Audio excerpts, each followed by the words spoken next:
Good evening. आज से हम एक नई चीज़ की शुरुआत कर रहे हैं और वो है क्योंकि स्कूल कॉलेजेस काफ़ी बंद हैं और सारे स्टूडेंट्स अपने घर पर हैं, तो Manvendra Sinha academy AISECT education centre आप लोगों को ऑनलाइन क्लासेस के लेक्चर्स कुछ वीडियो क्लिप्स के माध्यम से आप लोगों को हम देने के बारे में हम लोगों ने विचार किया है।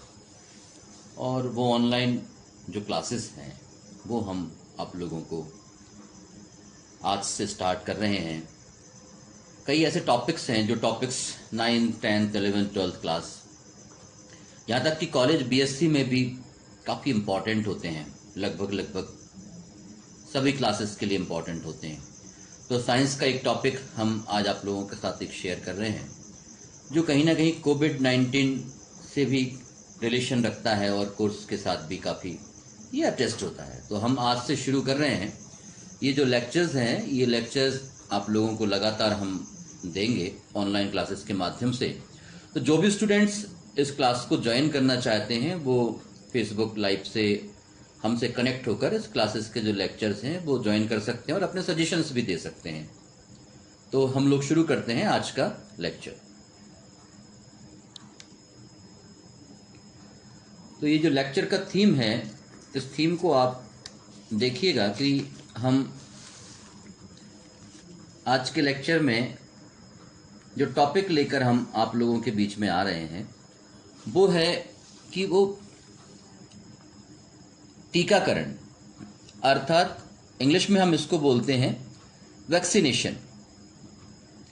मानवेंद्र सिन्हा एकेडमी और आईसेक्ट के माध्यम से इस टॉपिक को आज हम क्लियर करने जा रहे हैं। तो ये स्टूडेंट्स आप लोग देखिए, इंग्लिश में हम लोग वैक्सीनेशन बोलते हैं और हिंदी में हम टीकाकरण बोलते हैं। आप लोग बहुत अच्छे से जानते होंगे छोटे बच्चों को बहुत सारे टीका लगाए जाते हैं और वहाँ पर ये जो टीका है वहाँ से काफ़ी फेमस शब्द के रूप में आया है। तो हमें समझना होगा कि ये टीकाकरण आखिर है क्या। टीकाकरण के दौरान अगर हम बात को समझने की चेष्टा करें तो इस टीकाकरण में हम जो बेसिक जो चीज़ है जिस पे हम काम करने की कोशिश करते हैं और वो है कि हमारे बॉडी के अंदर जो इम्यूनिटी होती, ये जो इम्यूनिटी वाला पोर्शन है, ये जो इम्यूनिटी है इसको हम हिंदी में प्रतिरोधक क्षमता कहते हैं। इसको कैसे इंक्रीज करें, इसको कैसे बढ़ाएं, और वो इसलिए कि जो बीमारी के स्रोत हैं, जीवाणु हैं, विषाणु हैं, बैक्टीरिया और वायरस, उनको हम कैसे काबू में कर सकें और उनसे कैसे लड़ सकें। क्योंकि जो नवजात शिशु होता है, न्यू बॉर्न जो बेबी होता है, उसमें इतनी क्षमताएं नहीं होती। मदर से प्रतिरोधक क्षमता आती तो है पर वो धीरे धीरे करके नष्ट हो जाती है। तो ऐसी स्थिति में हम उसको वैक्सीनेशन करते हैं, टीकाकरण करते हैं। तो हमें यहाँ पे एक बड़ी महत्वपूर्ण बात समझनी होगी। जो लोग विज्ञान के विद्यार्थी हैं, science 9th 10th 11th 12th biology और बीएससी वगैरह का पढ़ाई कर रहे हैं, तो वो लोग समझें यहाँ पर जो टीका है, वैक्सीन है, उसमें कोई दवाई नहीं होती है।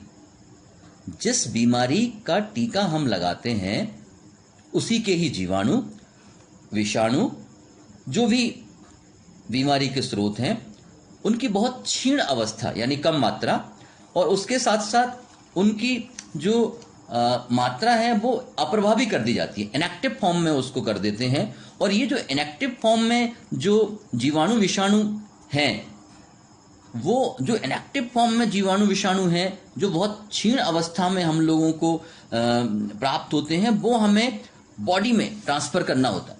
मानव शरीर में हम ऐसी जीवाणु विषाणु को, मान के चलिए कि पोलियो का वायरस है या हम लोग खसरे का वायरस है, डिप्थीरिया का वायरस है, तो वो जीवाणु है अथवा विषाणु है, जिस भी चीज़ से वो फैलता है, उसको हमारे बॉडी के अंदर इंजेक्ट करना होता है, पर क्षीण और अप्रभावी मात्रा में।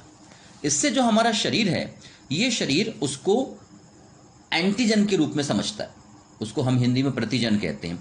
और जैसे ही ये बॉडी के अंदर पहुंचता है तो शरीर का जो इम्यूनो सिस्टम है वो उसके विरोध में एंटीबॉडी यानी प्रतिरक्षी जो पदार्थ है उसका निर्माण करता है। और ये जो प्रतिरक्षी पदार्थ है, एंटीबॉडी, वो इस एंटीजन को किल कर देता है, मार देता है। और एंटीजन का मतलब क्या, वो जीवाणु या विषाणु जो क्षीण या अप्रभावी मात्रा में थे वो उसके लिए काम करते हैं।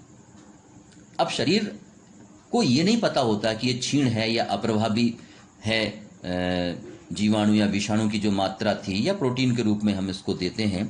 तो जब कभी ओरिजिनल वाला बीमारी पैदा करने वाला ये जीवाणु और विषाणु जब ओरिजिनल वाला आता है बॉडी में, तो उसके पहले ही शरीर में एंटीबॉडी का निर्माण हो चुका होता है। तो ये जो जीवाणु और विषाणु है जिस भी बीमारी के हैं, वो इस पर अटैक नहीं कर पाते। अब आप यहाँ पे इस चीज को समझने की कोशिश कीजिए कि इम्यूनिटी पावर इंक्रीज होगी एंटीबॉडी की सहायता से। एंटीबॉडी तब बनती है जब बॉडी में एंटीजन आए, वो एंटीजन असली वाला जीवाणु विषाणु आए या वो क्षीण या अप्रभावी रूप में आए। जब क्षीण या अप्रभावी रूप में आता है तो इसको हम बोलते हैं टीका या वैक्सीन। इससे बॉडी की प्रतिरोधक क्षमता में बढ़ोतरी हो जाती है और इस पूरी प्रक्रिया को हम लोग टीकाकरण या वैक्सीनेशन कहते हैं। बहुत सारी बीमारियां ऐसी होती हैं जैसे कि रूबेला, चेचक, खसरा, polio, TB, tetanus, diphtheria, cooker खांसी, हेपेटाइटिस। परंतु एक सवाल यहाँ पर ये उठता है, क्या कोविड-19 वाला जो है कोरोना, क्या इसका वैक्सीनेशन कभी बन पाएगा और कब तक बन पाएगा? तो इस विषय पर भी हम लोग बात करना चाहते हैं। तो जो वैक्सीनेशन है कोविड-19 का, जो वैक्सीनेशन का जो प्लान चल रहा है, जिसके बारे में बातचीत चल रही है कि हम कोविड-19 का वैक्सीनेशन कब तक कर पाएंगे और इस पे हम कैसे काम कर पाएंगे, तो ये चीज़ भी हमको समझनी होगी।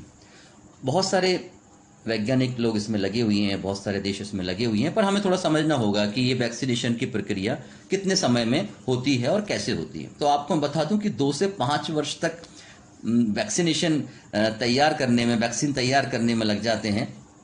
और इसकी जो स्टेज होती है, उसकी स्टेज में एक स्टेज होती है, इसको बोलते हैं एक्सप्लोरेटरी। ये जो एक्सप्लोरेटरी स्टेज है, इसमें हम वायरस की सबसे कमजोर कड़ी को पहचानते हैं।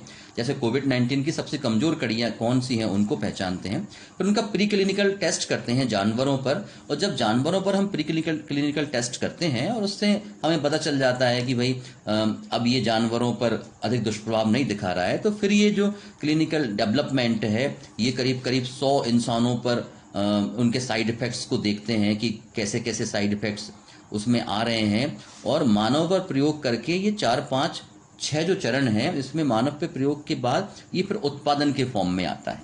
यानी समझिए कि ये जो कोविड-19 है, इस पे काम करने में अभी भी हमको वक्त लगेगा।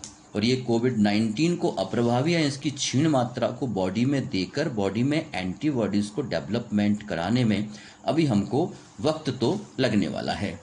थोड़ी सी चीज़ मैं आपको बताना चाहता हूँ। जैसे विश्व टीकाकरण दिवस 10 नवंबर को मनाया जाता है और प्रतिरोधक क्षमता प्रणाली हमारे बॉडी में ऑटोमेटिक भी इंक्रीज होती है, जिसमें आयुर्वेद, योग, खान पान, रहन सहन का भी हम इसमें समावेश करके प्रतिरोधक प्रणाली को बढ़ा सकते हैं। गिलोय, च्यवनप्राश, तुलसी, नीम, अश्वगंधा, ऐसी चीज़ों का भी सेवन करके, योग करके हम बढ़ा सकते हैं। तो आज का जो हमारा टॉपिक था, जिसपे Manvendra Sinha academy AISECT education centre द्वारा जो आपको ऑनलाइन क्लासेस देने का जो आपके साथ आज हम लोगों ने स्टार्ट किया था, ये भी आप समझ लीजिए कि मैंने आप लोगों के साथ शेयर किया ये टीकाकरण का एक टॉपिक। ये जो टीकाकरण का टॉपिक था, इसको हम वैक्सीनेशन बोलते हैं। और हमने साफ साफ कहा कि बॉडी के अंदर जो एंटीजेंस पहुंचते हैं, जो विषाणु जीवाणु क्षीण मात्रा में हम देते हैं, बॉडी उसके लिए एंटीबॉडी तैयार करती है।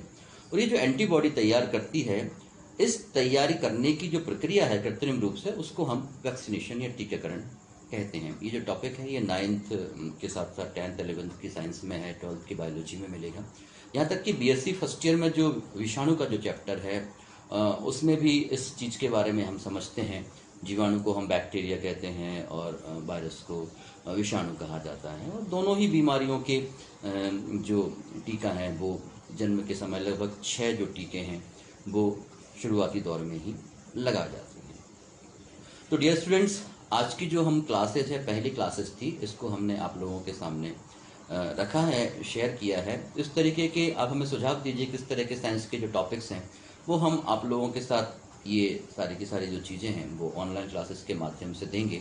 और इसमें चूंकि अभी शुरुआती दौर में है, तो आगे हम इसमें और बहुत सारी चीज़ों को चेंज करना चाहेंगे, बदलना चाहेंगे, और एक बहुत अच्छे तरीके से, रोचक तरीके से हम आपको इस क्लासेस के माध्यम से, वो जो स्टूडेंट्स जो अपने घर पर बैठे हैं और स्कूल कॉलेजेस नहीं जा पा रहे हैं, तो हम उनके लिए वो टॉपिक तैयार करके आपके सामने लेकर आएंगे। तो हम अभी हाल फिलहाल साइंस के जो लेक्चर्स हैं उन लेक्चरों की शुरुआत कर रहे हैं। Manvendra Sinha academy AISECT education centre की तरफ से मैं मानवेंद्र सिन्हा आप लोगों को बहुत बहुत शुभकामनाएं देता हूं कि आप आगे इस तरह की पढ़ाई में हमारा लगातार सहयोग करेंगे और हम आपको एक बहुत अच्छे तरीके से गाइड कर सकें इस लॉकडाउन के दौरान।